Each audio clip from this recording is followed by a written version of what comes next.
Welcome friends. Last class में हमने पढ़ना स्टार्ट किया था income from house property. And income from house property में हमने इस चैप्टर को टू मेजर पार्ट में डिवाइड किया कि फर्स्ट ऑफ ऑल हम ये देखेंगे कि इस हेड में कौन सी इनकम टैक्सेबल होती है। एंड सेकंड पार्ट में हम समझेंगे कि उस इनकम को कैसे कंप्यूट किया जाएगा, कौन से अमाउंट को उस हाउस प्रॉपर्टी हेड में इनकम बोला जाएगा। कौन सी इनकम इस हेड में टैक्सेबल होगी, उसके लिए हमने देखना चालू किया चार्जिंग सेक्शन 22। चार्जिंग सेक्शन 22 ये बताती है कि किसी भी हाउस प्रॉपर्टी के रेस्पेक्ट में अगर 3 कंडीशन सेटिस्फाइड हो जाती है तो ऐसी हाउस प्रॉपर्टी की एनुअल वैल्यू को income from house property head में कंप्यूट किया जाता है। वो 3 कंडीशंस कौन सी है? तो फर्स्ट कंडीशन थी house property should be building और लैंड अपॉर्चुनेट टू बिल्डिंग। आपकी जो हाउस प्रॉपर्टी है वो बिल्डिंग होनी चाहिए या लैंड अपॉर्चुनेट टू बिल्डिंग होनी चाहिए। बिल्डिंग का मतलब हमने समझा कि किसी भी तरह का परमानेंट टाइप ऑफ स्ट्रक्चर अगर किसी ओपन स्पेस ऑफ लैंड पे बना हुआ है एंड वह स्ट्रक्चर आपका कंप्लीट होना चाहिए, उसको अपन बिल्डिंग बोलेंगे। बट कौन कौन सी चीज़ को बिल्डिंग नहीं बोलेंगे? तो इसमें हमने देखा कि अगर कोई ओपन लैंड है उसको बिल्डिंग नहीं बोलेंगे। अगर कोई लैंड पे इनकम्प्लीट स्ट्रक्चर बना हुआ है, जैसे आपका अंडर कंस्ट्रक्शन हाउस है, तो उसको बिल्डिंग नहीं बोलेंगे। या कोई टेम्प्रेरी टाइप ऑफ स्ट्रक्चर बना हुआ है, जैसे कंस्ट्रक्शन में लेबर्स लोगों के लिए बनाते हैं, तो उनको बिल्डिंग नहीं बोलेंगे। बट अगर किसी तरह का परमानेंट टाइप का कंप्लीट स्ट्रक्चर बना हुआ है, वो स्ट्रक्चर आपका रेजिडेंशियल भी हो सकता है एंड कॉमर्शियल भी हो सकता है, उसको हम बिल्डिंग बोल के चलेंगे। फिर हमने देखा लैंड अपॉर्चुनेट टू बिल्डिंग का मतलब क्या होता है। तो लैंड अपॉर्चुनेट टू बिल्डिंग में हमने देखा कि किसी भी हाउस के अटैच्ड ऐसी लैंड है जो उस हाउस का अनडिविजिबल पार्ट है एंड उसका कोई सेपरेट यूज़ नहीं है, उसका यूज उस हाउस प्रॉपर्टी के साथ में ही होता है, तो ऐसी लैंड को लैंड अपॉर्चुनेट टू बिल्डिंग बोलते हैं। और इसके एग्जांपल में हमने देखा कि आपका जो हाउस का गार्डन है, जो मोटर गैरेज है, वो सभी लैंड अपॉर्चुनेट टू बिल्डिंग की डेफिनेशन में आते हैं एंड इसको भी हाउस प्रॉपर्टी बोला जाता है। फिर हमने हाउस प्रॉपर्टी के रेस्पेक्ट में सेकंड कंडीशन देखी कि सेकंड कंडीशन थी SSC should be owner of house property. SSC उस हाउस प्रॉपर्टी का ओनर होना चाहिए। यहाँ पे ये आपका कंडीशंस नहीं है कि एसएससी को उस हाउस प्रॉपर्टी के रेस्पेक्ट में इनकम अर्न होनी चाहिए, ये कंडीशन बिल्कुल नहीं है। अगर एसएससी हाउस प्रॉपर्टी का ओनर है तो उसके हाथ में एनुअल वैल्यू टैक्स हो जाएगी, एवन इफ उस हाउस प्रॉपर्टी से जो इनकम है वो किसी और पर्सन को मिल रही है। बट अगर एसएससी उस हाउस प्रॉपर्टी का ओनर है तो उसके हाथ में हाउस प्रॉपर्टी की एनुअल वैल्यू टैक्स हो जाएगी। फिर हमने ओनरशिप का मतलब देखा कि ओनर किसको बोलते हैं हाउस प्रॉपर्टी के रेस्पेक्ट में। तो यहाँ पे ओनरशिप को 3 वे में डिफाइन किया हुआ था। सबसे पहले लीगल ओनर, जिसके नाम पे हाउस प्रॉपर्टी रजिस्ट्रार ऑफिस में रजिस्टर्ड होती है, उसको हाउस प्रॉपर्टी का लीगल ओनर बोला जाता है एंड लीगल ओनर को हाउस प्रॉपर्टी के रेस्पेक्ट में ओनर मान लिया जाता है। फिर हमने देखा कि अगर कोई जॉइंट ओनर है तो ऐसे केस में किस पर्सन को हाउस प्रॉपर्टी के रेस्पेक्ट में ओनर माना जाएगा, बिकॉज हाउस प्रॉपर्टी की एनुअल वैल्यू है वो ओनर के हाथ में टैक्सेबल होती है। तो जॉइंट ओनरशिप के केस में हमने देखा सेक्शन 26 में कि अगर जॉइंट ओनर का जो शेयर्स है वो प्रॉपर्टी में एसर्टेन्ड है या डिटरमाइंड है, तो ऐसे केस में प्रोपोर्शनेट शेयर है, उस प्रोपोर्शनेट शेयर के रेस्पेक्ट में सारे जॉइंट ओनर को ओनर मान लिया जाएगा। जैसे किसी हाउस प्रॉपर्टी के 5 ओनर्स है एंड एवरी ओनर का 20% शेयर है, वो डिटरमाइंड है, तो उस 20% शेयर के रेस्पेक्ट में उस ओनर को हाउस प्रॉपर्टी का ओनर मान लिया जाएगा एंड प्रोपोर्शनेट एनुअल वैल्यू उस ओनर के हाथ में टैक्सेबल हो जाएगी। ये देखा हमने सेक्शन 26 में। फिर हमने देखा कि अगर किसी भी हाउस प्रॉपर्टी के रेस्पेक्ट में को ओनर्स का जो शेयर है वो डिटर्मिनेबल नहीं है, तो ऐसे केस में किस पर्सन को ओनर माना जाएगा? तो ऐसे केस में उस जितने भी हाउस प्रॉपर्टी के को ओनर रहेंगे उसको हम एज ए AOP या BOI मान लेंगे एंड उस हाउस प्रॉपर्टी की एनुअल वैल्यू को उस AOP एंड BOI के हाथ में टैक्सेबल कर देंगे। तो ये हमने जॉइंट ओनरशिप के केस में देखा एंड सेक्शन 26 के प्रोविजंस हमने समझे। फिर हमने जो थर्ड केस है ओनरशिप का, उसमें देखा डीम्ड ओनरशिप का केस, जो ये बोलता है कि हाउस प्रॉपर्टी इवन किसी अदर पर्सन के नाम पे रजिस्टर्ड है बट एसएससी को उस हाउस प्रॉपर्टी के रेस्पेक्ट में ओनर मान लिया जाएगा। ये होता है डीम्ड ओनरशिप का केस, जहाँ पे एसएससी को डीम्ड ओनर मान लिया जाता है इवन प्रॉपर्टी का लीगल ओनर कोई और पर्सन है। तो ऐसे 5 केस है जिसमें एसएससी को हाउस प्रॉपर्टी के रेस्पेक्ट में डीम्ड ओनर मान लिया जाता है। इन 5 केस में फर्स्ट केस था कि अगर एसएससी अपनी हाउस प्रॉपर्टी ट्रांसफ़र करता है स्पाउस को या माइनर चिल्ड्रन को, तो ऐसे केस में एसएससी को ही हाउस प्रॉपर्टी का ओनर मान लिया जाएगा। अगर वो ट्रांसफ़र किया है for इनएडिक्वेट consideration. So house property इनएडिक्वेट consideration में अपनी स्पाउस या माइनर चिल्ड्रन को ट्रांसफ़र किए तो एसएससी के हाथ में डीम्ड ओनरशिप का प्रोविजन है वो लग जाएगा एंड एनुअल वैल्यू है वो एसएससी के हाथ में टैक्सेबल होगी, इवन इफ उस हाउस प्रॉपर्टी का जो लीगल ओनर है वो हो सकता है कि स्पाउस या माइनर चाइल्ड हो। बट इसके दो एक्सेप्शन हमने देखे थे कि अगर एसएससी हाउस प्रॉपर्टी ट्रांसफ़र करता है अपने स्पाउस को in agreement to live apart तो ऐसे केस में डीम्ड ओनरशिप का प्रोविज़न नहीं लगेगा। फिर हमने सेकंड देखा कि अगर एसएससी हाउस प्रॉपर्टी ट्रांसफ़र करता है अपनी मैरिड माइनर डॉटर को तो यहाँ पे भी डीम्ड ओनरशिप का कंसेप्ट अप्लाई नहीं होगा। ये इसके दो एक्सेप्शन थे। फिर हमने सेकंड डीम्ड ओनरशिप का केस देखा कि जो होल्डर है इम्पार्टेबल एस्टेट का उसको हाउस प्रॉपर्टी के रेस्पेक्ट में ओनर मान लिया जाएगा, भले उस हाउस प्रॉपर्टी का जो लीगल ओनर है वो कोई और पर्सन है। अभी होल्डर ऑफ इम्पार्टेबल एस्टेट किसको बोलते हैं? जो उस इम्पार्टेबल एस्टेट को होल्ड करता है। एंड इम्पार्टेबल एस्टेट क्या होती है? ऐसी एस्टेट जिसका पार्टीशन पॉसिबल नहीं है। जैसे हमने लास्ट क्लास में एग्जाम्पल के साथ समझा था कि कोई मंदिर की ज़मीन होती है या कोई ऐसी प्रॉपर्टी है जिस पे कंडीशंस होती है कि उसको इस टाइम तक आप डिस्ट्रीब्यूट नहीं कर सकते, तो ऐसी प्रॉपर्टी के रेस्पेक्ट में जो उस प्रॉपर्टी को होल्ड करता है उसको ही उस हाउस प्रॉपर्टी के रेस्पेक्ट में डीम्ड ओनर मान लिया जाता है। फिर थर्ड केस में हमने देखा था डीम्ड ओनरशिप के कि अगर कोई पर्सन है वो कोऑपरेटिव हाउसिंग सोसाइटी का मेंबर है तो जो रेस्पेक्टिव उसका फ्लैट है या ऑफिस है उसके रेस्पेक्ट में उस पर्सन को ही डीम्ड ओनर मान लिया जाएगा, इवन इफ वो हाउस प्रॉपर्टी है जो लैंड एंड बिल्डिंग है वो सोसाइटी के नाम पे रजिस्टर्ड है, बट एसएससी को उसके रेस्पेक्ट में डीम्ड ओनर मान लिया जाएगा। फिर फोर्थ केस में हमने देखा कि किसी भी हाउस प्रॉपर्टी के रेस्पेक्ट में ट्रांसफ़र ऑफ प्रॉपर्टी एक्ट की सेक्शन 53A सेटिस्फाई हो जाती है तो ऐसे केस में बायर को हाउस प्रॉपर्टी का डीम्ड ओनर मान लिया जाएगा, इवन इफ वो प्रॉपर्टी अभी भी सेलर के नाम पे रजिस्टर्ड है। तो ट्रांसफ़र ऑफ प्रॉपर्टी एक्ट की सेक्शन 53A क्या बोलती है?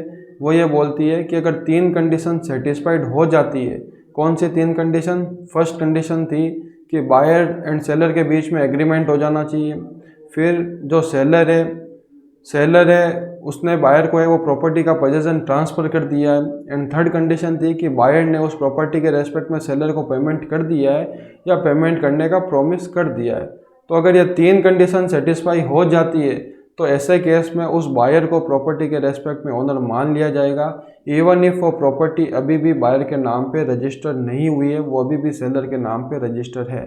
फिर हमने फिफ्थ केस देखा था डीम्ड ओनरशिप का कि अगर कोई पर्सन है वो अपनी हाउस प्रॉपर्टी किसी दूसरे पर्सन को लॉन्ग टर्म लीज पे देता है तो ऐसे केस में लेजी को हाउस प्रॉपर्टी के रेस्पेक्ट में ओनर मान लिया जाएगा, इवन इफ वो प्रॉपर्टी अभी भी लेजर के नाम पे रजिस्टर्ड है। तो ये लॉन्ग टर्म लीज किसको बोलते हैं? लॉन्ग टर्म लीज का पीरियड कितना होता है? तो हमने देखा कि अगर किसी पर्सन को हम 12 ईयर से ज़्यादा पीरियड के लिए लीज पे देते हैं तो उसको लॉन्ग टर्म लीज बोला जाता है। अब ये 12 ईयर का पीरियड आपको काउंट करने के लिए original lease period and provision for extension दोनों को काउंट करना है। बट अगर इसमें आपका अगर लीज पीरियड है वो मंथ टू मंथ बेसिस का है या लेस देन 12 मंथ बेसिस का है तो उसमें भले ही आपका लीज पीरियड 12 ईयर से ज़्यादा होगा बट उसको लॉन्ग टर्म लीज नहीं बोला जाएगा। ये हमने डीम्ड ओनरशिप के 5 केस देखे एंड देखा कि जो सेकंड कंडीशन है चार्जिंग सेक्शन की that SSC should be owner of house property वो हमने समझी। फिर जो चार्जिंग सेक्शन की लास्ट कंडीशन थी कि house property should not be used by SSC for the purpose of oven business और प्रोफेशन। अगर हाउस प्रॉपर्टी एसएससी के खुद के बिजनेस या प्रोफेशन में यूज आ रही है तो ऐसी हाउस प्रॉपर्टी है वो एसएससी को बिजनेस में कमा के दे रही है। ये कैसे कमा के दे रही है? लास्ट क्लास में हमने एग्जाम्पल के साथ समझा था कि जब वो प्रॉपर्टी बिजनेस में यूज करता है तो वहाँ पे उसकी रेंटल इनकम का जो एक्सपेंस है उसका डिडक्शन उसको नहीं मिलता, तो ऑलरेडी बिजनेस में प्रॉफिट है वो इंक्रीज हुआ रहता है। तो ऐसी हाउस प्रॉपर्टी की अगेन जो एनुअल वैल्यू है वो इनकम फ्रॉम हाउस प्रॉपर्टी में टैक्सेबल करना डबल टैक्सेशन हो जाएगा, तो इसके लिए कंडीशन डाली गई। फिर हमने देखा कि ये बिजनेस यूज का मतलब क्या होता है कि कब प्रॉपर्टी को ये माना जाएगा कि वो एसएससी के बिजनेस यूज में आ रही है। तो इसके अंदर हमने कुछ जनरल केसेस देखे, कुछ स्पेसिफिक केस देखे। जनरल केस में हमने देखा कि अगर एसएससी है वो अपनी house property as a shop या एज ए गोडाउन या ऐसे यूज कर रहा है तो उसको जनरल यूज में हमने देखा। फिर स्पेसिफिक केस में हमने देखा कि अगर कोई एसएससी है वो अपनी हाउस प्रॉपर्टी रेंट पे देता है किसको, या तो बैंक को देता है ताकि एसएससी का जो बिज़नेस है वो स्मूथली चल सके, एफिशिएंसी बढ़े, या अपने एम्प्लॉयज़ को देता है ताकि एम्प्लॉयज़ जो है वो फैक्ट्री के पास में रहे, तो जो बिज़नेस है बिज़नेस रन करने में आसानी रहे, बिज़नेस की एफिशिएंसी बढ़े, तो ऐसे यूज को भी बिज़नेस यूज माना जाएगा। तो ये लास्ट क्लास में हमने हाउस प्रॉपर्टी के रेस्पेक्ट में चार्जिंग सेक्शन की जो 3 कंडीशंस थी उनके बारे में हमने समझा कि अगर ये तीनों कंडीशन सेटिस्फाइड हो जाती है तो ऐसे केस में annual value of house property को इनकम फ्रॉम हाउस प्रॉपर्टी में टैक्स किया जाएगा। तो हाउस प्रॉपर्टी में टैक्सेबल क्या होगा? हाउस प्रॉपर्टी में टैक्सेबल होगा एनुअल वैल्यू। तो एनुअल वैल्यू हाउस प्रॉपर्टी में टैक्सेबल होगा। सो फर्स्ट पार्ट जो हाउस प्रॉपर्टी का था वो हमने कंप्लीट किया कि हाउस प्रॉपर्टी में कौन सी इनकम टैक्सेबल होगी, ये हमने देखी। तो इसमें हमने देखा कि हाउस प्रॉपर्टी में इनकम टैक्सेबल होती है हाउस प्रॉपर्टी की एनुअल वैल्यू। फिर हमने लास्ट क्लास में स्टार्ट किया कि अब इस एनुअल वैल्यू को कैसे कंप्यूट किया जाए, इनकम फ्रॉम हाउस प्रॉपर्टी में कैसे इनकम को कंप्यूट किया जाता है। तो हमने फिर कंप्यूटेशन पार्ट स्टार्ट किया कि इनकम फ्रॉम हाउस प्रॉपर्टी में इनकम को कैसे कंप्यूट किया जाता है। तो हमने कंप्यूटेशन पार्ट लास्ट क्लास में स्टार्ट किया। तो कंप्यूटेशन पार्ट में हमने देखा कि इनकम फ्रॉम हाउस प्रॉपर्टी में आपको इनकम कंप्यूट करने के लिए सबसे पहले हाउस प्रॉपर्टी का ग्रॉस एनुअल वैल्यू कंप्यूट करना रहेगा। आपको किसी भी हाउस प्रॉपर्टी का क्या करना पड़ेगा? सबसे पहले ग्रॉस एनुअल वैल्यू कंप्यूट करना पड़ेगा। ग्रॉस एनुअल वैल्यू आपको कंप्यूट करना पड़ेगा। इस ग्रॉस एनुअल वैल्यू में से आपको एक डिडक्शन मिलेगा किसका? म्युनिसिपल टैक्सेस का। जो भी आपने हाउस प्रॉपर्टी के रेस्पेक्ट में म्युनिसिपल टैक्सेस पेमेंट किए होंगे उसका आपको पेमेंट बेसिस पे यहाँ पे डिडक्शन मिल जाएगा। एंड जो अमाउंट कंप्यूट होके आएगा उसको बोलते हैं नेट एनुअल वैल्यू, उसको नेट एनुअल वैल्यू बोला जाता है। इस नेट एनुअल वैल्यू में से आपको 2 डिडक्शन और मिलेंगे। सबसे पहले आपको डिडक्शन मिलेगा स्टैंडर्ड डिडक्शन। सबसे पहले आपको मिलेगा स्टैंडर्ड डिडक्शन। ये मिलता है अंडर सेक्शन 24A में। ये फ्लैट 30% मिलता है, 30% of net annual value. And उसके बाद में एक डिडक्शन आपको मिलेगा इंटरेस्ट का। इंटरेस्ट का डिडक्शन अंडर सेक्शन 24B में मिलता है। एंड इंटरेस्ट का डिडक्शन मिलने के बाद जो आपके पास अमाउंट कंप्यूट होके आएगा उसको बोलते हैं income from house property. So income from house property chapter को हमने 2 पार्ट में डिवाइड किया था कि सबसे पहले हमने ये समझा कि इनकम फ्रॉम हाउस प्रॉपर्टी में कौन सी इनकम टैक्सेबल होती है। फिर हम ये देखेंगे कि उस इनकम को कैसे कंप्यूट किया जाता है। तो हमने देखा कि इनकम फ्रॉम हाउस प्रॉपर्टी में एनुअल वैल्यू है वो टैक्सेबल होती है। एंड अब हम समझ रहे हैं कि उस एनुअल वैल्यू को कैसे कंप्यूट किया जाता है। तो इनकम फ्रॉम हाउस प्रॉपर्टी में जो इनकम है उसको इस तरीके से कंप्यूट किया जाता है। सबसे पहले आपको हाउस प्रॉपर्टी के रेस्पेक्ट में ग्रॉस एनुअल वैल्यू लेना है। फिर उसमें से 3 टाइप्स के डिडक्शन है उनको डिडक्ट करना है। एंड उनको डिडक्शन के बाद में जो अमाउंट आएगा वो आपका इनकम फ्रॉम हाउस प्रॉपर्टी में इनकम कंप्यूट होके आएगा। सो अब हम समझना स्टार्ट कर रहे हैं कंप्यूटेशन पार्ट कि हाउस प्रॉपर्टी के रेस्पेक्ट में कैसे इनकम को कंप्यूट किया जाता है। तो इस कंप्यूटेशन पार्ट को हमने 4 पार्ट में डिवाइड कर दिया था कि इसको हम है वो 4 मेजर पार्ट में डिवाइड कर लेते हैं। तो सबसे पहले हम सीखेंगे कि किसी भी हाउस प्रॉपर्टी का ग्रॉस एनुअल वैल्यू क्या होता है, कि ये यहाँ पे जो ग्रॉस एनुअल वैल्यू आ रहा है तो इस ग्रॉस एनुअल वैल्यू क्या होता है। ये ग्रॉस एनुअल वैल्यू को सबसे पहले हम समझेंगे कि कैसे उसके अमाउंट को निकाला जाता है, या ग्रॉस एनुअल वैल्यू क्या होता है। फिर हम सेकंड पार्ट में समझेंगे कि ये म्युनिसिपल टैक्सेस क्या होता है, इसका कैसे डिडक्शन मिलता है, कितना डिडक्शन मिलता है। एंड थर्ड ये स्टैंडर्ड डिडक्शन क्या होता है, इसमें कितना डिडक्शन एसएससी को मिलता है। एंड फोर्थ में जो है हम इंटरेस्ट का डिडक्शन है वो समझेंगे। तो ये जो 3 है ये आपका डिडक्शन है इनकम के रेस्पेक्ट में, और ये ग्रॉस एनुअल वैल्यू है ये रिसिप्ट पार्ट हो गई। तो ये 4 पार्ट में हमने कंप्यूटेशन प्रोविजंस को डिवाइड किया। कंप्यूटेशन प्रोविजंस को 4 पार्ट में हम समझेंगे। सबसे पहले ग्रॉस एनुअल वैल्यू को समझेंगे, फिर ये हम 3 टाइप्स ऑफ डिडक्शन है उनको समझेंगे। तो आप किसी भी हाउस प्रॉपर्टी के रेस्पेक्ट में आपको इस तरीके से कंप्यूटेशन करनी है। फिर हमने देखा कि आपको एवरी हाउस प्रॉपर्टी के रेस्पेक्ट में सेपरेट कंप्यूटेशन करनी है। आपको सारी हाउस प्रॉपर्टी की ग्रॉस एनुअल वैल्यू को एग्रीगेट करके कंप्यूटेशन नहीं करनी है। ये जब हम कंप्यूटेशन पार्ट करेंगे तो धीरे धीरे हम ये समझ जाएंगे। फिर हमने स्टार्ट किया सर कंप्यूटेशन पार्ट में सबसे पहले समझना ग्रॉस एनुअल वैल्यू को। हमने समझना स्टार्ट किया ग्रॉस एनुअल वैल्यू को कि सर ये ग्रॉस एनुअल वैल्यू क्या होती है एंड ग्रॉस एनुअल वैल्यू को कैसे डिटरमाइन किया जाता है। सो लास्ट क्लास में हमने देखा कि ग्रॉस एनुअल वैल्यू का मतलब होता है किसी भी हाउस की अर्निंग कैपेसिटी, कि किसी भी हाउस की अर्निंग कैपेसिटी को ग्रॉस एनुअल वैल्यू बोला जाता है। कि उस हाउस प्रॉपर्टी को अगर अपन रेंट पे दें तो कितना रेंट उस हाउस प्रॉपर्टी से हम एक्सपेक्ट कर सकते हैं एक्सपेक्ट कर सकते हैं उसको उस हाउस प्रॉपर्टी की annual value, gross annual value बोला जाता है। सो हमने लास्ट क्लास में ये देखा कि ये ग्रॉस एनुअल वैल्यू का कंसेप्ट क्यों लाया गया, क्यों एक्चुअल रेंटल इनकम को टैक्स ना करके ग्रॉस एनुअल वैल्यू को टैक्स किया गया। तो इसका रीज़न ये था कि एसएससी है वो एक्चुअल रेंटल पे टैक्स पेमेंट नहीं कर रहा था, या तो वो रेंट एग्रीमेंट कम अमाउंट का बना रहा था या वो रेंट एग्रीमेंट ही नहीं बनाता था। तो ऐसे केस में जो गवर्नमेंट का ऑब्जेक्ट था एक्चुअल रेंटल इनकम पे टैक्स लगाने का, वह ऑब्जेक्ट है वो गवर्नमेंट का फुलफिल नहीं हो रहा था। तो गवर्नमेंट ने यहाँ पे एक्चुअल रेंटल इनकम को हटा के ग्रॉस एनुअल वैल्यू का कंसेप्ट लाया कि हम जो है वो हाउस की अर्निंग कैपेसिटी पर एसएससी से टैक्स लेंगे। बट क्वेश्चन ये अराइज होता है यहाँ पे कि अर्निंग कैपेसिटी पर तो आप टैक्स लोगे, बट इस अर्निंग कैपेसिटी को डिटरमाइन कैसे किया जाए, आप कौन से अमाउंट को हाउस प्रॉपर्टी की अर्निंग कैपेसिटी बोलोगे, इसको आप कैसे डिटरमाइन करोगे। तो किसी भी हाउस प्रॉपर्टी की अर्निंग कैपेसिटी को कैसे डिटरमाइन करना है, इसके लिए हमने देखा कि हमको हाउस प्रॉपर्टी का सबसे पहले रीजनेबल एक्सपेक्टेड रेंट लेना होगा एंड उस हाउस प्रॉपर्टी का एक्चुअल रेंट देखना होगा।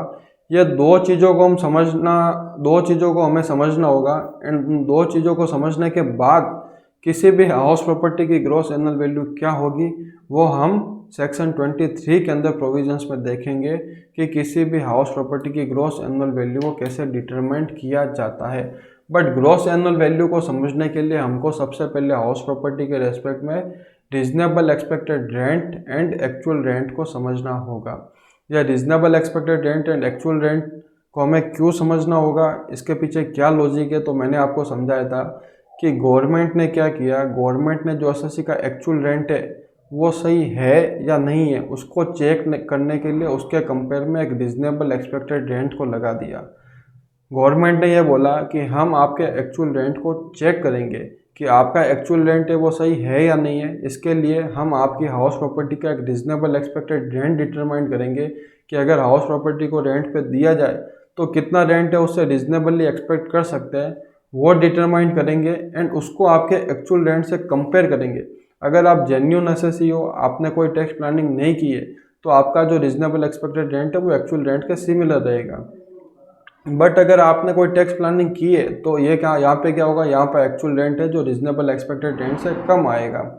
तो फिर हम डिटरमाइन करेंगे कि उस हाउस प्रॉपर्टी के रेस्पेक्ट में जो एनुअल वैल्यू है वो आपको रीजनेबल एक्सपेक्टेड रेंट को लेना है या आपको एक्चुअल रेंट को ग्रॉस एनुअल वैल्यू लेना है। सपोज करो कोई एसएससी है, उसका एक्चुअल रेंट है वो 1 लाख रुपीज़ पर मंथ है एंड उसने जो है वो रीजनेबल एक्सपेक्टेड रेंट है, कोई भी टैक्स प्लानिंग नहीं की तो उसका रीजनेबल एक्सपेक्टेड रेंट सपोज करो 1 लाख रुपीज़ पर मंथ आता है। तो यहाँ पे गवर्नमेंट क्या बोलेगी, यहाँ पे गवर्नमेंट बोलेगी कि आपका actual rent and reasonable expected rent similar है, तो यहाँ पे एसएससी ने कोई टैक्स प्लानिंग नहीं की होगी। और अगर एसएससी ने टैक्स प्लानिंग करके सपोज करो यहाँ पे जो रेंट एग्रीमेंट है वो 10,000 रुपीज़ पर मंथ का बना दिया, तो गवर्नमेंट इसका रीजनेबल एक्सपेक्टेड रेंट डिटरमाइन करेगी और reasonable expected rent 1 lakh rupees per month करके आएगा। तो यहाँ पे गवर्नमेंट को पता चल जाएगा कि एसएससी ने टैक्स प्लानिंग की है, तो गवर्नमेंट कंप्यूटेशन प्रोविजंस में क्या करेगी, गवर्नमेंट कंप्यूटेशन प्रोविजंस में रीजनेबल एक्सपेक्टेड रेंट को ही टैक्स कर देगी एक्चुअल रेंट की जगह। ये सभी हम समझेंगे कि किसी भी हाउस प्रॉपर्टी के रेस्पेक्ट में ग्रॉस एनुअल वैल्यू कैसे डिटरमाइन की जाती है। बट उससे पहले हमको ये समझना है कि हाउस प्रॉपर्टी के रेस्पेक्ट में रीजनेबल एक्सपेक्टेड रेंट क्या होता है एंड एक्चुअल रेंट क्या होता है। तो रीजनेबल एक्सपेक्टेड रेंट किसको बोलते हैं कि किसी भी हाउस प्रॉपर्टी को अगर रेंट पे दिया जाए तो कितना रेंट उससे रीजनेबली एक्सपेक्ट कर सकते हैं, उसको बोलते हैं रीजनेबल एक्सपेक्टेड रेंट। बट ये रीजनेबल एक्सपेक्टेड रेंट को अमाउंट में कैसे क्वांटिफाई करें, अमाउंट में कैसे क्वांटिफाई करें, तो गवर्नमेंट ने बोला सबसे पहले आप क्या कीजिए, आप अपनी हाउस प्रॉपर्टी का फेयर रेंट ले लीजिए।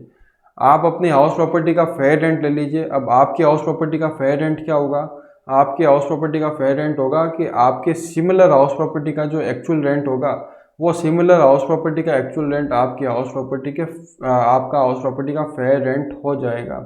तो किसी भी हाउस प्रॉपर्टी की अर्निंग कैपेसिटी कैसे डिटरमाइंड होगी, तो गवर्नमेंट ने बोला कि आपकी सिमिलर हाउस प्रॉपर्टी का एक्चुअल रेंट क्या है वो हम आपकी हाउस प्रॉपर्टी का फेयर रेंट ले लेंगे। फिर हमने देखा कि यहाँ पे एक प्रैक्टिकल प्रॉब्लम अराइज हुई थी कि एवरी हाउस प्रॉपर्टी का सिमिलर रेंट मिलना पॉसिबल नहीं होता। तो गवर्नमेंट ने यहाँ पे एक म्युनिसिपल वैल्यू का कंसेप्ट लाया कि आप उस हाउस प्रॉपर्टी की म्युनिसिपल वैल्यू भी डिटरमाइन कीजिए, म्युनिसिपल वैल्यू भी लीजिए एंड इन दोनों में से जो भी हायर अमाउंट आएगा उस हायर अमाउंट को हम आपकी हाउस प्रॉपर्टी के रेस्पेक्ट में रीजनेबल एक्सपेक्टेड रेंट बोलेंगे। उस हायर अमाउंट को आपकी हाउस प्रॉपर्टी के रेस्पेक्ट में रीजनेबल एक्सपेक्टेड रेंट है वो बना देंगे। बट यहाँ भी एक प्रैक्टिकल डिफिकल्टी अराइज हुई। यहाँ पे जो गवर्नमेंट के दो प्रोविजंस है वो आपस में कॉन्ट्राडिक्ट हो रहे थे। तो कौन से दो प्रोविज़न कॉन्ट्राडिक्ट हो रहे थे कि गवर्नमेंट ने एक रेंट कंट्रोल एक्ट बनाया था एंड उस रेंट कंट्रोल एक्ट में एक स्टैंडर्ड रेंट डिटरमाइन किया था कि इस स्टैंडर्ड रेंट से ज़्यादा कोई भी लैंड कोई भी हाउस का ओनर है वो कोई भी टेनेंट से इस अमाउंट से ज़्यादा रेंट है वो चार्ज नहीं कर सकता। तो सपोज करो अगर स्टैंडर्ड रेंट का अमाउंट अगर इससे जो है इस जो आपका जो fair rent and municipal value का जो अमाउंट है वो स्टैंडर्ड रेंट से हायर हो जाता है, तो यहाँ पे दो गवर्नमेंट के प्रोविजन आपस में कॉन्ट्राडिक्ट करते हैं। एक प्रोविजन बोलेगा कि हम हाउस प्रॉपर्टी के रेस्पेक्ट में इतना रेंट रिजनेबली एक्सपेक्ट करते हैं एंड दूसरा प्रोविजन बोलेगा कि इस हाउस प्रॉपर्टी को इस अमाउंट से ज़्यादा है वो रेंट पे नहीं दिया जा सकता। सपोज करो इसका हायर अमाउंट आता है 1 लाख रुपीज़ एंड उस हाउस प्रॉपर्टी का स्टैंडर्ड रेंट है 80,000 रुपीज़। तो एक तरफ तो गवर्नमेंट का प्रोविज़न क्या बोलेगा कि हम ये रिजनेबली एक्सपेक्ट करते हैं कि हाउस प्रॉपर्टी से 1 लाख रुपए की रेंटल इनकम होनी चाहिए एंड दूसरी तरफ गवर्नमेंट का प्रोविज़न ये बोलेगा कि इस हाउस प्रॉपर्टी से 80,000 से ज़्यादा जो है वो रेंट है वो लीगली चार्ज नहीं किया जा सकता। तो ऐसे केस में दो हाउस प्रॉपर्टी के प्रोविजन आपस में कॉन्ट्राडिक्ट कर रहे थे, तो गवर्नमेंट ने यहाँ पे जो सी है वहाँ पे स्टैंडर्ड रेंट का एक कंसेप्ट डाला कि आपकी जो हाउस प्रॉपर्टी की रीजनेबल एक्सपेक्टेड रेंट है वो क्या होगी।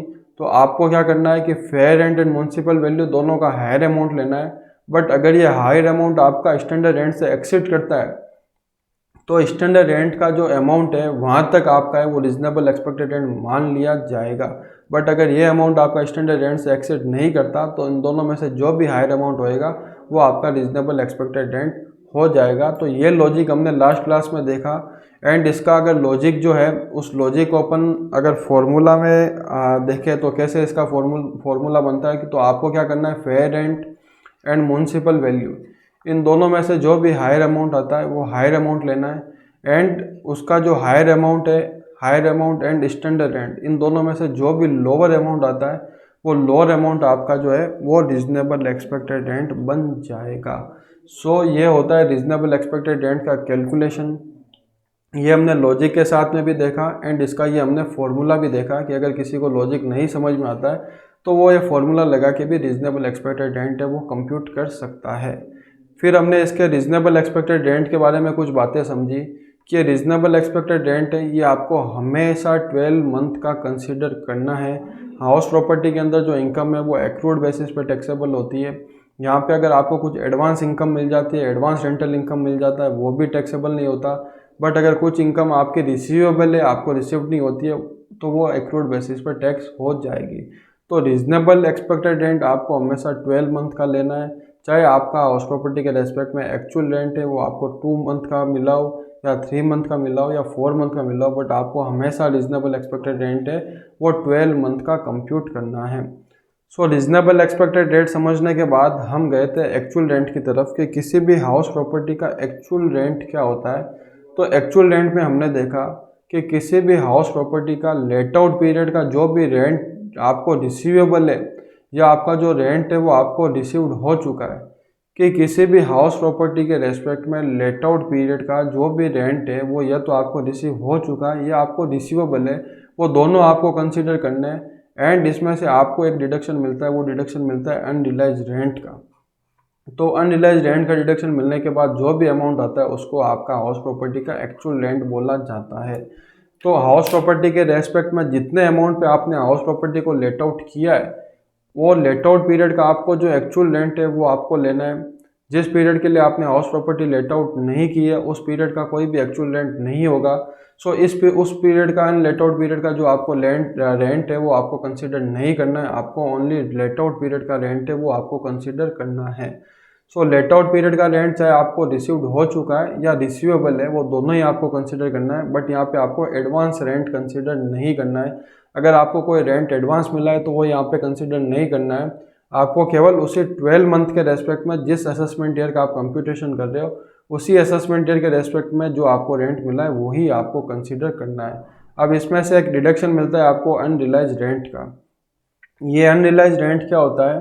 तो अनरिलाइज रेंट होता है कि ऐसा रेंट जो एसएससी को एक्रू हो चुका है बट उसका पेमेंट एसएससी को नहीं मिला, वो अमाउंट एसएससी को रियलाइज़ नहीं हुआ। जैसे जो टेनेंट है उसने एसएससी की हाउस प्रॉपर्टी यूज की, एसएससी की हाउस प्रॉपर्टी में रहा, बट उस रेस्पेक्ट में उस पीरियड का जो अमाउंट है, उस पीरियड का जो रेंट है, वो रेंट उसने एसएससी को पेमेंट नहीं किया, तो उसको बोलते हैं अनरियलाइज्ड रेंट।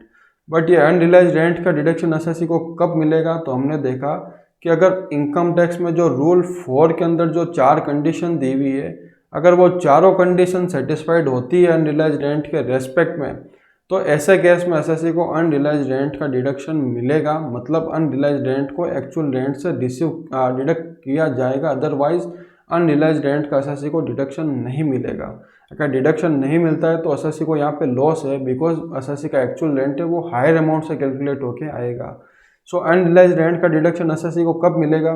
तो रूल 4 की 4 कंडीशन को सेटिस्फाई करना पड़ेगा आपको। तो फर्स्ट कंडीशन हमने देखी कि आपकी जो टेनेंसी है वो आपकी टेनेंसी बोनाफाइड होनी चाहिए, आपकी टेनेंसी वो जेन्युइन होनी चाहिए। आपने कोई टैक्स प्लानिंग के रेस्पेक्ट में कोई जो है वो रेंट एग्रीमेंट किया है, मतलब आपकी टेनेंसी है वो जेन्युइन नहीं है, तो ऐसे केस में आपको अनरियलाइज्ड रेंट का डिडक्शन नहीं मिलेगा।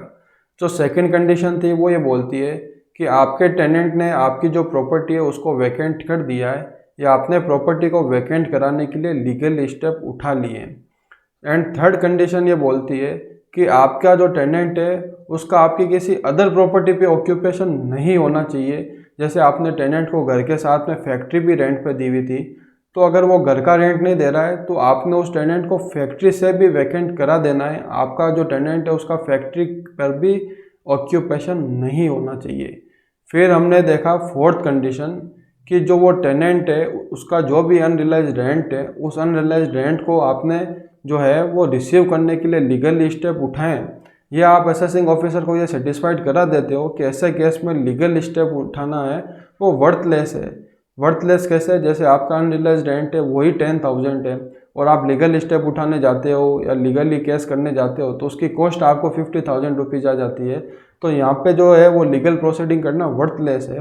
तो किसी भी अनरियलाइज्ड रेंट के रेस्पेक्ट में अगर ये 4 कंडीशन सेटिस्फाई हो जाती है तो ऐसे केस में उस अनरियलाइज्ड रेंट को एसएससी के जो रेंट रिसीवेबल या रेंट रिसीव्ड है एक्चुअल रेंट की कंप्यूटेशन में, उसमें से माइनस या उसमें से डिडक्ट किया जाता है। सो ये हमने देखा कि एक्चुअल रेंट को कैसे डिटरमाइन किया जाता है एंड रीजनेबल एक्सपेक्टेड रेंट को कैसे डिटरमाइन किया जाता है। एंड लास्ट क्लास में हमने इसके कुछ एग्जाम्पल भी किए थे। कुछ एग्जाम्पल के साथ हमने समझा था कि unrealised rent and actual rent को कैसे है वो कंप्यूट किया जाता है। सो ये हमने देखा। अब हम देखेंगे कि किसी भी हाउस प्रॉपर्टी के रेस्पेक्ट में ग्रॉस एनुअल वैल्यू क्या होगी। कौन से केस में अनरियलाइज्ड रेंट को ग्रॉस एनुअल वैल्यू लिया जाएगा, कौन से रेंट में रीजनेबल एक्सपेक्टेड रेंट को जो है वो आपका ग्रॉस एनुअल वैल्यू लिया जाएगा, कौन से केस में एक्चुअल रेंट को आपका ग्रॉस एनुअल वैल्यू लिया जाएगा। अब हाउस प्रॉपर्टी के रेस्पेक्ट में कुछ प्रैक्टिकल केसेस भी अराइज हो सकते हैं। प्रैक्टिकल केस कैसे? जैसे आपकी जो हाउस प्रॉपर्टी है उस हाउस प्रॉपर्टी में आप खुद रह रहे हो, वो हाउस प्रॉपर्टी आपकी रेंटेड नहीं है, तो ऐसे केस में हाउस प्रॉपर्टी की ग्रॉस एनुअल वैल्यू कैसे ली जाएगी।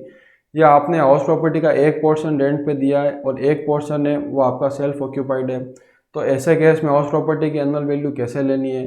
अगर हाउस प्रॉपर्टी है वो आपका केवल 1 मंथ के लिए लेट आउट है एंड 11 मंथ के लिए वो वैकेंट रहा है, तो ऐसे केस में हाउस प्रॉपर्टी की ग्रॉस एनुअल वैल्यू कैसे लेनी है। तो ये डिफरेंट केस में हाउस प्रॉपर्टी की ग्रॉस एनुअल वैल्यू कैसे डिटरमाइन करनी है, कब आप हाउस प्रॉपर्टी के रेस्पेक्ट में रीजनेबल एक्सपेक्टेड रेंट को ग्रॉस एनुअल वैल्यू लिया जाएगा, कब एक्चुअल रेंट को ग्रॉस एनुअल वैल्यू लिया जाएगा, ये सब हम सीखेंगे अब सेक्शन 23 में।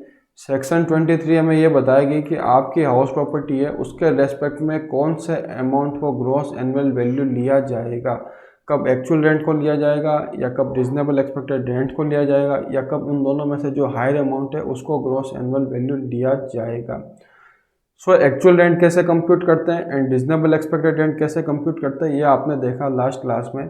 अब हम समझने जा रहे हैं कि किसी भी हाउस प्रॉपर्टी के रेस्पेक्ट में ग्रॉस एनुअल वैल्यू किस अमाउंट को बोला जाता है। सो इसके 8 केसेस है, 4 इसका जनरल केस है एंड 4 स्पेसिफिक केस है। सबसे पहले हम 4 जनरल केस में हाउस प्रॉपर्टी की ग्रॉस एनुअल वैल्यू कैसे डिटरमाइन करनी है वो सीखेंगे। उसके बाद में जो 4 स्पेसिफिक केस है उनमें हाउस प्रॉपर्टी की ग्रॉस एनुअल वैल्यू कैसे डिटरमाइंड होती है वो हम देखेंगे। अगर ये 8 केस आपने समझ लिए अच्छे तरीके से तो आप किसी भी हाउस प्रॉपर्टी का है वो ग्रॉस एनुअल वैल्यू अच्छे से डिटरमाइन कर सकते हैं। सो हम ये 8 केसेस समझने जा रहे हैं। ये 8 केसेस आपको समझने हैं, मैं इनको आपको लॉजिक के साथ भी समझाऊंगा एंड इन 8 केस को आपको रिटेन रखने हैं किसी भी हाउस प्रॉपर्टी की ग्रॉस एनुअल वैल्यू कंप्यूट करने के लिए। सो सबसे पहले अपन 4 जनरल केस देखते हैं, 4 जनरल केस एंड उसके बाद में हम जो है वो 4 स्पेसिफिक केस देखेंगे। उसके बाद में 4 स्पेसिफिक केस देखेंगे कि उन केस में कैसे हाउस प्रॉपर्टी की ग्रॉस एनुअल वैल्यू है उनको डिटरमाइन किया जाता है। तो सबसे पहले 4 जनरल केस में मैं आपको बताता हूँ कि अगर आपकी जो हाउस प्रॉपर्टी है, अगर वो आपकी हाउस प्रॉपर्टी है वो नॉट लेट आउट है, आपने हाउस प्रॉपर्टी को लेट आउट नहीं किया है। सो अगर आपकी हाउस प्रॉपर्टी है वो house property not let out है, आपने अपनी हाउस प्रॉपर्टी को लेट आउट नहीं किया है, तो ऐसे केस में उस हाउस प्रॉपर्टी का जो भी रीजनेबल एक्सपेक्टेड रेंट रहेगा उस रीजनेबल एक्सपेक्टेड रेंट को हाउस प्रॉपर्टी का ग्रॉस एनुअल वैल्यू मान लिया जाएगा। तो यहाँ पे हाउस प्रॉपर्टी की ग्रॉस एनुअल वैल्यू क्या होगी, यहाँ पे जो हाउस प्रॉपर्टी का रीजनेबल एक्सपेक्टेड रेंट रहेगा वही हाउस प्रॉपर्टी का ग्रॉस एनुअल वैल्यू मान लिया जाएगा। सो जब हमने इनकम टैक्स में इनकम फ्रॉम हाउस प्रॉपर्टी की कंप्यूटेशन देखी, जिसके अपन ने 4 पार्ट देखे कि किसी भी हाउस प्रॉपर्टी के रेस्पेक्ट में सबसे पहले आपको ग्रॉस एनुअल वैल्यू लेनी है, तो ये ग्रॉस एनुअल वैल्यू कौन से अमाउंट की लेनी है वो हम समझने जा रहे हैं कि ये ग्रॉस एनुअल वैल्यू है वो कौन से अमाउंट की होगी। तो किसी भी हाउस प्रॉपर्टी जो लेट आउट नहीं है, फॉर एग्जांपल जिस घर में आप खुद रह रहे हो वो हाउस प्रॉपर्टी आपके लेट आउट नहीं है, तो ऐसे हाउस प्रॉपर्टी का जो रीजनेबल एक्सपेक्टेड रेंट रहेगा वो आपका ग्रॉस एनुअल वैल्यू बन जाएगा। अब सबके दिमाग में एक क्वेश्चन आता है कि हमारी हाउस प्रॉपर्टी जिसमें हम रह रहे हैं उसका reasonable expected rent gross annual value बन जाता है, बट हमने आज तक कभी भी ऐसे रीजनेबल एक्सपेक्टेड रेंट डिटरमाइन करके हाउस प्रॉपर्टी के अंदर इनकम ऑफर नहीं की। तो ये हम स्पेसिफिक केस में समझेंगे कि आपने क्यों रीजनेबल एक्सपेक्टेड रेंट डिटरमाइन करके इनकम ऑफर नहीं की। सो फर्स्ट जनरल केस में हमने देखा कि अगर आपकी हाउस प्रॉपर्टी लेट आउट नहीं है तो ऐसे केस में जो रीजनेबल एक्सपेक्टेड रेंट रहेगा उसी को ही हाउस प्रॉपर्टी का ग्रॉस एनुअल वैल्यू मान लिया जाएगा। अब इसका लॉजिक क्या है, तो लॉजिक बड़ा सिंपल है कि अगर हाउस प्रॉपर्टी लेट आउट ही नहीं है तो आपका एक्चुअल रेंट पॉसिबल ही नहीं है, क्योंकि एक्चुअल रेंट कब होता है, जब आपकी हाउस प्रॉपर्टी लेट आउट होती है। तो ऐसे केस में जो रीजनेबल एक्सपेक्टेड रेंट है उसी को ही आपका ग्रॉस एनुअल वैल्यू मान लिया जाता है। अब हम सेकेंड केस में देखते हैं। ये जो हम 4 जनरल केस समझ रहे हैं ये सेक्शन 23(1) में दिए हुए हैं। सेक्शन 23(1) को भी हम समझ रहे हैं एंड जब स्पेसिफिक केस समझेंगे वहाँ पे सेक्शन 23(2), 3, 4 एंड 5 ये 4 केस है वो हम स्पेसिफिक केस में समझेंगे। अभी हम समझ रहे हैं सेक्शन 23(1), यहाँ पे हम सेक्शन 23(2), 23(3), सेक्शन 23(4) एंड सेक्शन 23(5) इन सब को हम जो है वो 4 स्पेसिफिक केस में समझेंगे। सो 23(1) में सबसे पहले बोला गया अगर आपकी हाउस प्रॉपर्टी लेट आउट नहीं है तो ऐसे केस में रीजनेबल एक्सपेक्टेड रेंट को आपका ग्रॉस एनुअल वैल्यू मान लिया जाएगा। सेकंड केस बोलता है अगर आपकी हाउस प्रॉपर्टी लेट आउट है, आपकी हाउस प्रॉपर्टी क्या है, आपकी हाउस प्रॉपर्टी लेट आउट है, तो ऐसे केस में आपको ग्रॉस एनुअल वैल्यू क्या लेनी है। तो ऐसे केस में सबसे पहले आपको देखना है कि अगर आपका जो है एक्चुअल रेंट, अगर आपका एक्चुअल रेंट है वो रीजनेबल एक्सपेक्टेड रेंट से ज़्यादा है, अगर आपका एक्चुअल रेंट है वो रीजनेबल एक्सपेक्टेड रेंट से ज़्यादा है, तो यहाँ पे गवर्नमेंट ने बोला आपको तो एक्चुअल में ज़्यादा इनकम हो रही है, हमने आपका हाउस प्रॉपर्टी का रीजनेबल एक्सपेक्टेड रेंट डिटरमाइन किया कि आपका 1 लाख रुपये वो रेंट होना चाहिए, बट आप तो हमसे होशियार हो, आपने तो हाउस प्रॉपर्टी है वो 1.5 लाख रुपये रेंट पे दिए।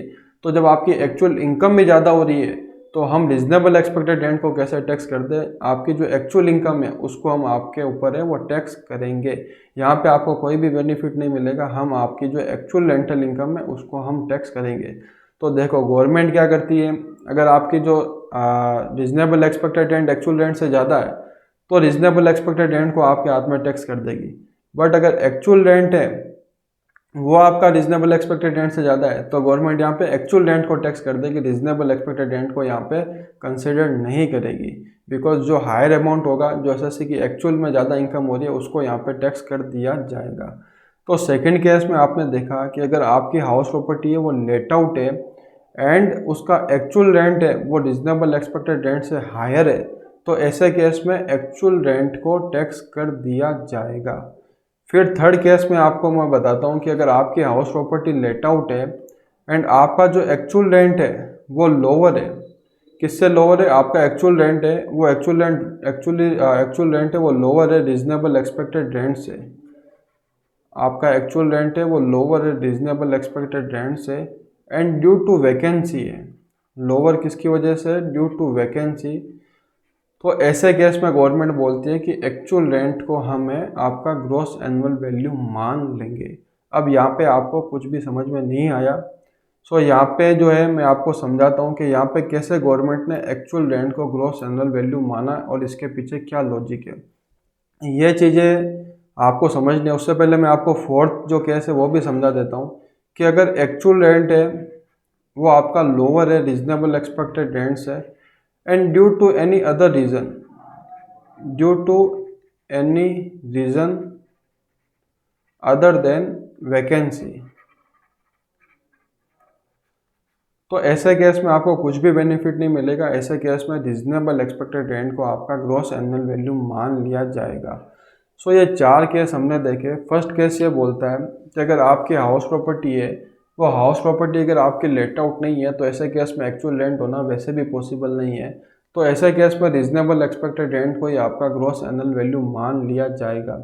फिर हमने सेकंड केस देखा कि अगर आपकी हाउस प्रॉपर्टी लेट आउट है एंड आपका जो एक्चुअल रेंट है वो रीजनेबल एक्सपेक्टेड रेंट से हायर है, तो ऐसे केस में जो हायर अमाउंट एसएससी को अर्न हो रहा है, एसएससी को एक्चुअल में हायर इनकम अर्न हो रही है, तो यहाँ पे हम हायर इनकम पे टैक्स लगाएंगे एंड अकॉर्डिंगली एक्चुअल रेंट को ही आपका ग्रॉस एनुअल वैल्यू मान लेंगे। फिर थर्ड केस क्या बोलता है?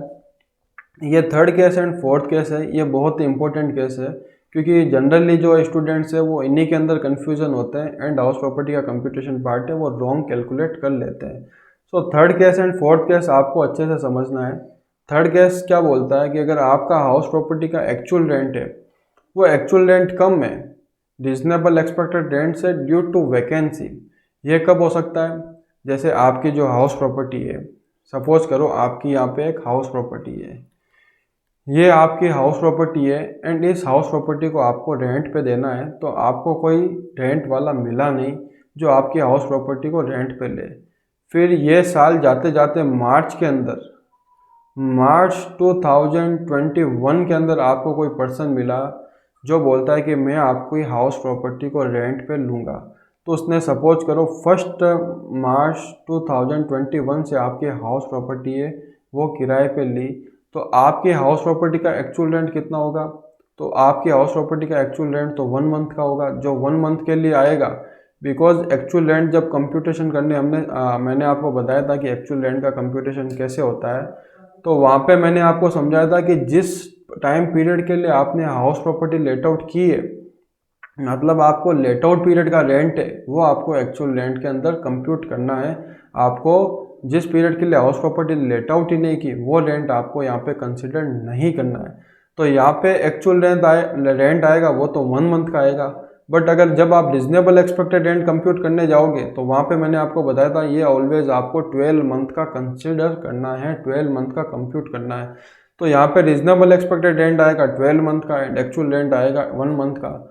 अब ऐसा से इसमें क्या करें, अगर हाउस प्रॉपर्टी वैकेंट है तो ये तो जेन्युइन रीज़न है, बिकॉज हाउस प्रॉपर्टी ऐसा तो है नहीं कि आप हाउस प्रॉपर्टी परचेज करोगे और परचेज करते ही आपकी हाउस प्रॉपर्टी वो रेंट पे लग जाएगी।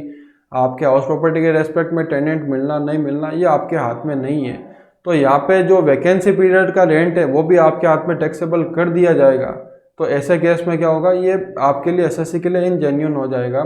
तो यहाँ पे एसएससी को डिडक्शन दिया गया कि अगर आपका हाउस प्रॉपर्टी का जो एक्चुअल रेंट है, सपोज करो यहाँ पे 1 मंथ का रेंट है वो 1 लाख रुपीज़ है, तो यहाँ पे एसएससी को ये डिडक्शन दिया गया कि अगर आपके हाउस प्रॉपर्टी का जो एक्चुअल रेंट है 1 लाख रुपीज़ और यहाँ पे रिजनेबल एक्सपेक्टेड रेंट भी मान लो कि पर मंथ का 1 लाख रुपीज़ आता है, तो यहाँ पे रिजनेबल एक्सपेक्टेड रेंट कितना कंप्यूट होकर आएगा, ये कंप्यूट आएगा 12 लाख।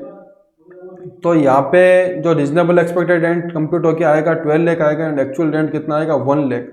तो आपने जो पहले वाले प्रोविजंस देखे, जो आपने सेक्शन 23 के अंदर फर्स्ट प्रोविजंस देखा ग्रॉस एनुअल वैल्यू डिटरमाइन करने का, तो वो प्रोविज़न क्या बोलता था कि अगर आपका एक्चुअल रेंट है वो रिजनेबल एक्सपेक्टेड रेंट से हायर है तो ऐसे केस में एक्चुअल रेंट को आपका ग्रॉस एनुअल वैल्यू मान लिया जाएगा। फिर सेकंड केस में आपने देखा कि अगर आपका एक्चुअल रेंट है वो रीजनेबल एक्सपेक्टेड रेंट से लोअर है, तो ऐसे केस में आपको क्या देखना है कि ये लोअर है ड्यू टू वैकेंसी की वजह से है क्या। तो आपने देखा कि ये जो लोअर है वो वैकेंसी की वजह से, अगर हाउस प्रॉपर्टी वैकेंट नहीं होता तो इसका भी जो रेंट है वो 12 लाख रुपीज़ होता। तो ये जो है वो रीजनेबल एक्सपेक्टेड रेंट से लोअर है, तो ये वैकेंसी की वजह से लोअर है। तो यहाँ पे जो है, यहाँ पे आपका जो एक्चुअल रेंट है, यहाँ पे जो एक्चुअल रेंट है वो आपका ग्रॉस एनुअल वैल्यू बन जाएगा। यहाँ पे आपको वैकेंसी का डिडक्शन मिल जाएगा। तो अगर आपका हाउस प्रॉपर्टी है उसका एक्चुअल रेंट लोअर है, किससे लोअर है, रीजनेबल एक्सपेक्टेड रेंट से लोअर है, और उस लोअर का रीज़न वैकेंसी है, तो यहाँ पे आपका वैकेंसी की वजह से अगर लोअर है तो एक्चुअल रेंट को ग्रॉस एनुअल वैल्यू मान लिया जाएगा। अगर सपोज करो ये वैकेंसी की वजह से लोअर नहीं है या किसी अदर भी रीजन की वजह से लोअर है, तो ये जो फोर्थ केस है वो यहाँ पे अप्लाई हो जाएगा। ये फोर्थ केस यहाँ पे क्या बोलता है कि अगर एक्चुअल रेंट आपका लोअर है रीजनेबल एक्सपेक्टेड रेंट से and due to other reason, due to any reason other than vacancy, तो ऐसे केस में जो एक्चुअल रेंट है वो एक्चुअल रेंट आपका कंसिडर नहीं होगा, रीजनेबल एक्सपेक्टेड रेंट को ही आपका ग्रॉस एनुअल वैल्यू मान लिया जाएगा। यह कौन से केस में हो सकता है, जैसे सपोज करो कि आपके पास एक हाउस प्रॉपर्टी है, आपके पास एक हाउस प्रॉपर्टी है, उस हाउस प्रॉपर्टी के अंदर 11 मंथ आप खुद रह रहे थे एंड 1 मंथ के लिए आपने उस हाउस प्रॉपर्टी को रेंट पे दिया एंड 1 मंथ का रेंट है 1 लाख रुपीज़। अब उस हाउस प्रॉपर्टी का रीजनेबल एक्सपेक्टेड रेंट आएगा 12 लाख रुपीज़। यहाँ पे आपने कुछ भी टैक्स प्लानिंग नहीं की है, यहाँ का आपका 1 मंथ का एक्चुअल रेंट भी 1 लाख आ रहा है, 1 मंथ का रीजनेबल एक्सपेक्टेड रेंट भी 1 लाख रुपीज़ आ रहा है। बट यहाँ पे आपको देखना है कि आपका जो एक्चुअल रेंट है वो एक्चुअल रेंट आपका कम है, बट ये क्या ड्यू टू वैकेंसी की वजह से है क्या, ये ड्यू टू वैकेंसी की वजह नहीं है, या आप हाउस प्रॉपर्टी के अंदर खुद रह रहे थे इसकी वजह से आपका एक्चुअल रेंट है वो कम है, तो ऐसे केस में आपको कोई भी बेनिफिट नहीं मिलेगा।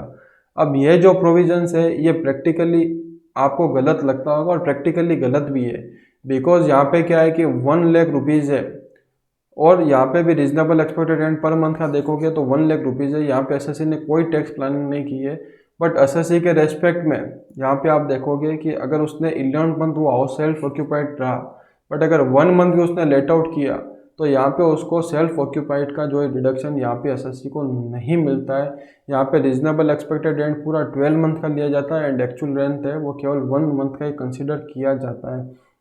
यहाँ पे प्रैक्टिकली गवर्नमेंट को रीजनेबल एक्सपेक्टेड रेंट 1 मंथ का ही कंसिडर करना चाहिए, बट लॉ के प्रोविजंस क्या बोलते हैं, लॉ के प्रोविजंस ये बोलते हैं कि अगर आपका हाउस प्रॉपर्टी का एक्चुअल रेंट कम है ड्यू टू वैकेंसी, तो यहाँ पे केवल एक ही रीज़न का एसएससी को बेनिफिट दिया गया है, वो है वैकेंसी का।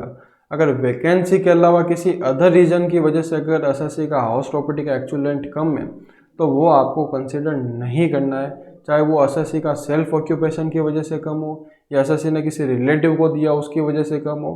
तो किसी भी रीजन की वजह से अगर एसएससी का एक्चुअल रेंट कम है रीजनेबल एक्सपेक्टेड रेंट से, बट वो अदर रीजन है वो वैकेंसी नहीं होना चाहिए, वैकेंसी के अलावा किसी भी रीजन से कम है, उस केस में आपका जो रीजनेबल एक्सपेक्टेड रेंट है उसी को ही आपकी ग्रॉस एनुअल वैल्यू मान लिया जाएगा। तो यहाँ पे ये केस आपको प्रैक्टिकली गलत लगेगा, आपको प्रैक्टिकली लगेगा कि यहाँ पे रीजनेबल एक्सपेक्टेड रेंट है वो 1 लाख रुपए ही लेना चाहिए, 1 मंथ का ही लेना चाहिए। बट जो गवर्नमेंट के लॉ के प्रोविजंस है उन प्रोविजंस के अकॉर्डिंगली आपको क्वेश्चन को है वो सोल्व करना है एंड हाउस प्रॉपर्टी की जो है वो ग्रॉस एनुअल वैल्यू उसके अकॉर्डिंगली ही डिटरमाइन करनी है। सो आपको फर्स्ट 4 केस जनरल केस मैंने आपको बताए, जो फर्स्ट 4 जनरल केस है वो क्या बोलते हैं। सो फर्स्ट 4 जनरल केस ये बोलते हैं कि किसी भी हाउस प्रॉपर्टी के रेस्पेक्ट में आपको ग्रॉस एनुअल वैल्यू कैसे डिटरमाइन करनी है। तो किसी भी हाउस प्रॉपर्टी के रेस्पेक्ट में ग्रॉस एनुअल वैल्यू कैसे डिटरमाइंड होगी, तो आपको सबसे पहले ये देखना है कि अगर आपकी हाउस प्रॉपर्टी लेट आउट है या लेट आउट नहीं है। तो अगर आपकी हाउस प्रॉपर्टी लेट आउट नहीं है तो ऐसे केस में रीजनेबल एक्सपेक्टेड रेंट ही आपकी ग्रॉस एनुअल वैल्यू बन जाएगी। बट अगर आपकी हाउस प्रॉपर्टी लेट आउट है तो ऐसे केस में आपको क्या देखना है, आपको ये देखना है कि अगर आपका एक्चुअल रेंट है वो रीजनेबल एक्सपेक्टेड रेंट से ज़्यादा आ रहा है या किसी भी रीजन की वजह से ज़्यादा हो, ये किसी भी रीजन की वजह से ज़्यादा हो, तो ऐसे केस में एक्चुअल रेंट है वो आपका ग्रॉस एनुअल वैल्यू बन जाएगा। फिर आपको देखना है कि एक्चुअल रेंट है वो रीजनेबल एक्सपेक्टेड रेंट से कम है और उस कम का रीज़न अगर वैकेंसी है तो यहाँ पे आपको जो है वो डिडक्शन मिल जाएगा, यहाँ पे एसएससी को बेनिफिट मिल जाएगा। यहाँ पे एक्चुअल रेंट को जो कम अमाउंट है उस एक्चुअल रेंट को ही आपका ग्रॉस एनुअल वैल्यू मान लिया जाएगा। बट अगर आपका एक्चुअल रेंट कम है due to any other reason other than vacancy, तो ऐसे केस में आपको यहाँ पे बेनिफिट नहीं मिलेगा। यहाँ पे जो आपका है वो रीजनेबल एक्सपेक्टेड रेंट को ही ग्रॉस एनुअल वैल्यू मान लिया जाएगा। तो इसको रिटर्न रखना वेरी सिंपल है। जो 4 जनरल प्रोविजंस है उनको आपको रिटर्न रखना वेरी सिंपल है। आपको कैसे रिटर्न रखना है, आपको सबसे पहले देखना है कि अगर हाउस प्रॉपर्टी लेट आउट नहीं है तो ऐसे केस में रीजनेबल एक्सपेक्टेड रेंट आपकी ग्रॉस एनुअल वैल्यू बन जाएगी। और अगर आपकी हाउस प्रॉपर्टी लेट आउट है तो अगर एक्चुअल रेंट ज़्यादा है तो एक्चुअल रेंट आपका ग्रॉस एनुअल वैल्यू बन जाएगा। बट अगर आपका जो एक्चुअल रेंट कम है तो आपको केवल एक चीज़ देखनी है कि अगर एक्चुअल रेंट आपका कम है, अगर वो वैकेंसी की वजह से कम है तो आपको एक्चुअल रेंट को है वो ग्रॉस एनुअल वैल्यू लेना है। और अगर आपका वैकेंसी से अलावा किसी अदर रीजन की वजह से कम है तो आपको जो है रीजनेबल एक्सपेक्टेड रेंट को ग्रॉस एनुअल वैल्यू लेना है। सो ये 4 जनरल केस है, ये सेक्शन 23(1) में दिए हुए हैं। ये चारों जनरल केस वेरी सिंपल है। अब अपन कुछ स्पेसिफिक केस देखते हैं। जैसे स्पेसिफिक केस में क्या रहेगा, तो आपने जनरल केस के अकॉर्डिंगली आप मेरे को बताओ कि जिस हाउस प्रॉपर्टी में आप खुद रह रहे हो तो उसकी gross annual value income from house property में टैक्सेबल होगी या नहीं होगी।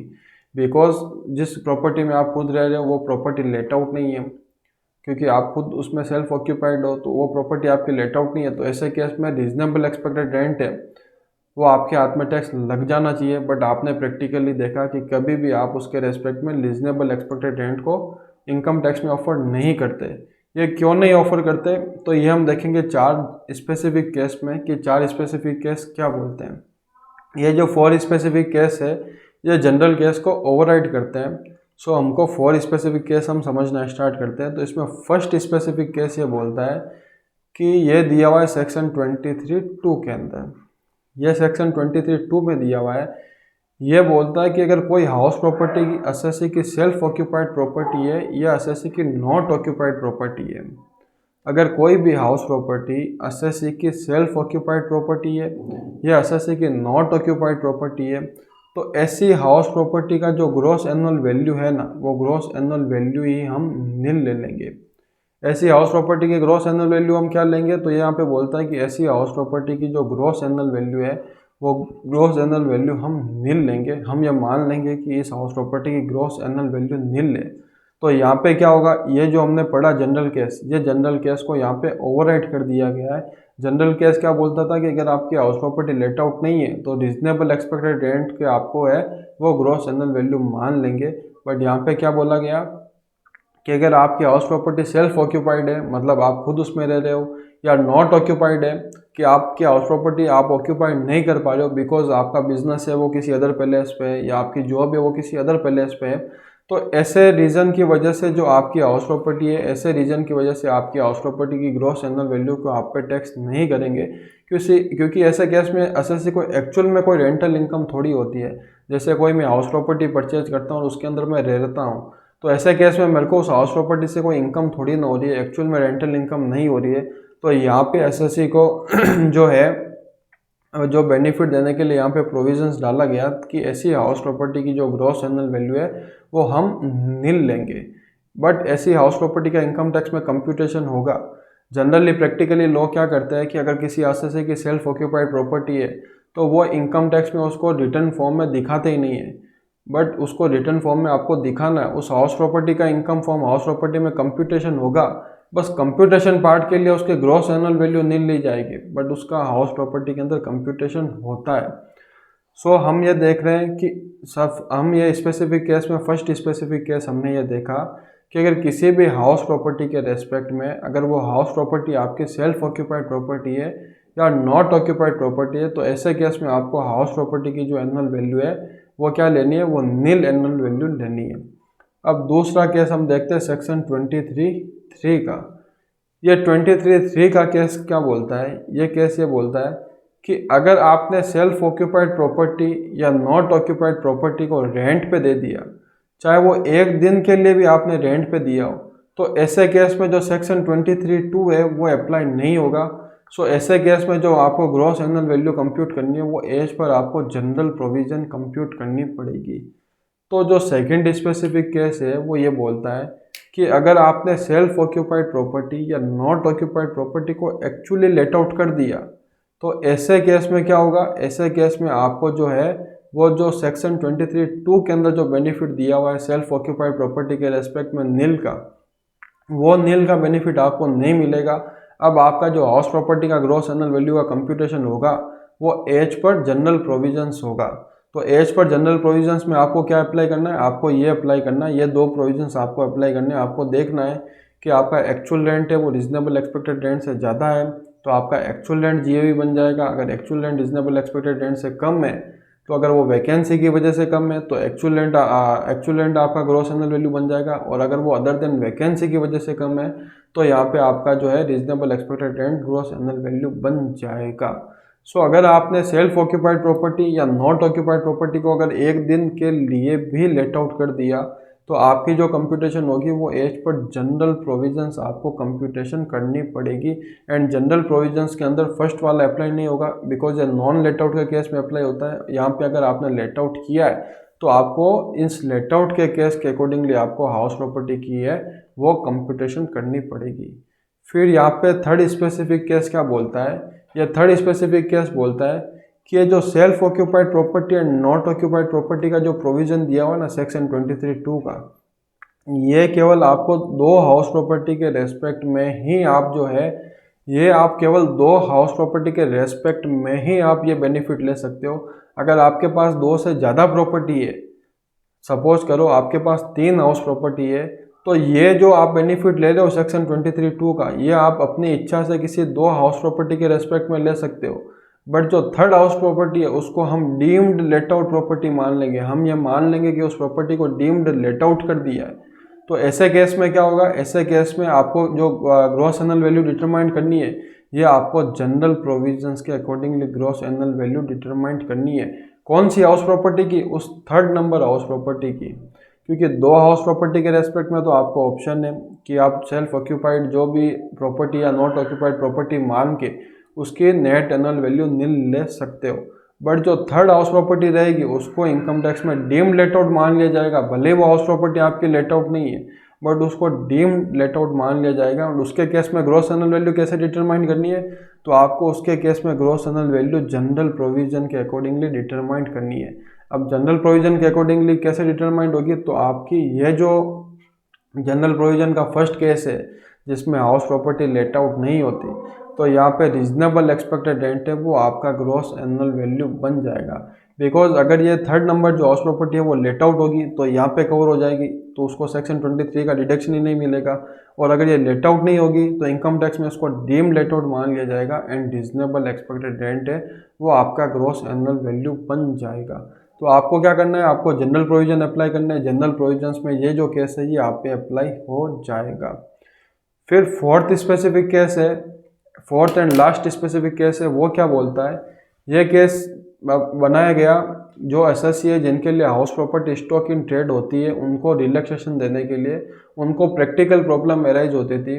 उनको क्या प्रैक्टिकल प्रॉब्लम एराइज होती थी कि जैसे कोई बिल्डर है उसने 500 हाउस प्रॉपर्टी डेवलप की। अब 500 हाउस प्रॉपर्टी डेवलप की तो अब हम देखते हैं कि उसके रेस्पेक्ट में उसकी ग्रॉस एनुअल वैल्यू कैसे कंप्यूट की जाएगी। तो हमने सबसे पहले जनरल केस में देखा, तो जनरल केस में देखा कि अगर आपकी हाउस प्रॉपर्टी लेट आउट नहीं है तो ऐसे केस में रीजनेबल एक्सपेक्टेड रेंट को आपकी हाउस प्रॉपर्टी की डीम्ड एनुअल वैल्यू मान लिया जाएगा। अब जिस बिल्डर ने 500 हाउस प्रॉपर्टी डेवलप की उसके लिए पॉसिबल नहीं है कि जिस ईयर में उसने डेवलप की उसी ईयर में सारी हाउस प्रॉपर्टी सेल हो जाए। कभी 2 साल, 3 साल, 4 साल इतना टाइम पीरियड लग जाता है हाउस प्रॉपर्टी को सेल होने में।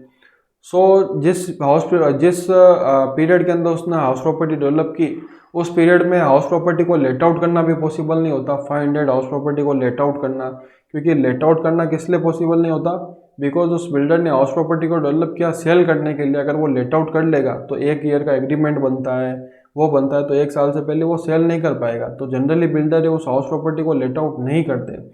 तो यहाँ पे बिल्डर को प्रैक्टिकल प्रॉब्लम क्या अराइज हुई, बिल्डर को ये प्रैक्टिकल प्रॉब्लम अराइज हुई कि उसने 500 हाउस प्रॉपर्टी डेवलप तो कर ली, अब उसकी ग्रॉस एनुअल वैल्यू उसके हाथ में टैक्सेबल हो रही थी।